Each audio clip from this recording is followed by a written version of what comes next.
Studi ini coba menjawab dua pertanyaan tersebut yang selama bertahun-tahun menghantui para sarjana tentang Indonesia. Dengan menggunakan survei nasional yang bersifat representatif pada 2014 dan 2019, saya menemukan sekitar 33% pemilih terlibat dalam praktek jual beli suara. Dengan kata lain, 1 dari 3 orang Indonesia terpapar penipuan, dan dengan daftar pemilih tetap mencapai 192 juta orang, 33% berarti sekitar 63,5 juta pemilih di Indonesia terpapar jual beli suara. Ini menjadikan Indonesia sebagai negara dengan tingkat politik uang terbesar kedua di dunia, hanya kalah dibandingkan Uganda dan Benin. Lantas, siapa yang menjadi target operasi jual beli suara? Analisis multivariat yang saya lakukan menunjukkan bahwa sikap partisan konsisten menjadi prediktor terkuat dalam menjelaskan politik uang di Indonesia. Semakin dekat ikatan pemilih dengan sebuah partai, semakin besar kemungkinan ia target pelaku politik uang. Seperti logika yang disuarakan oleh pendukung aliran pemilih inti Orvo Fashmone, dengan menyasar pemilih partisan, politisi ingin memaksimalkan efektivitas politik uang dengan memberikan insentif kepada pemilih yang dianggap bisa diandalkan dalam menyumbang suara. Mereka enggan memilih mendidik pemilih mengambil, karena dianggap mereka menerima paket uang yang ditawarkan, tapi soal pilihan tidak dipastikan. Namun, jika benar pemilih partisan lebih potensial menjadi target operasi politik uang, seberapa mungkin seorang caleg menang hanya dengan menyasar pemilih semacam itu? Ingat, jumlah pemilih partisan di Indonesia relatif kecil, hanya 15% dari total. Sebaliknya, jumlah pemilih mengambang di Indonesia, yaitu mereka yang tidak merasa dekat dengan partai manapun, sangatlah besar, 85%.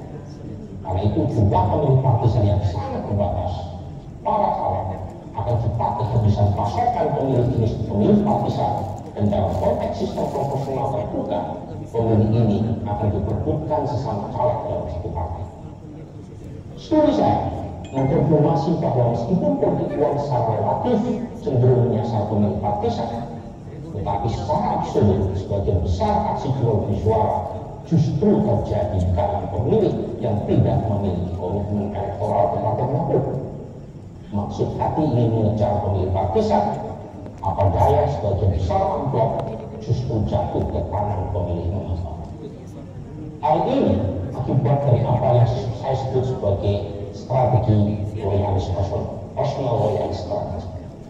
Ciri khas strategi ini adalah mempersonalisasi kelompok partisan yang terbatas tadi, agar mereka tidak hanya loyal kepada partainya, tapi juga loyal kepada individu calon dalam konteks sistem proporsional terbuka, di mana caleg yang meraih kursi adalah mereka yang mendapat suara terbanyak. Pendekatan ini dibangun di atas 3 fondasi strategi yang berbeda, tetapi saling terkait satu sama lain. Pertama, kandidat mulai dengan menargetkan wilayah di dalam dapil yang dianggap sebagai basis partai. Kedua, menyadari bahwa pemilih partisan terbatas jumlahnya, para caleg kemudian memperluas pangsa pasar rekor dengan menggunakan koneksi-koneksi personal berdasarkan tempat kelahiran, hubungan kekerabatan, agama, afiliasi etnik, dan lain sebagainya. Politisi juga membentuk koneksi jaringan patronase, di mana mereka pernah memberikan bantuan seperti menyalurkan proyek pemerintah atau merenovasi jalan, masjid, irigasi sebagai basis mereka.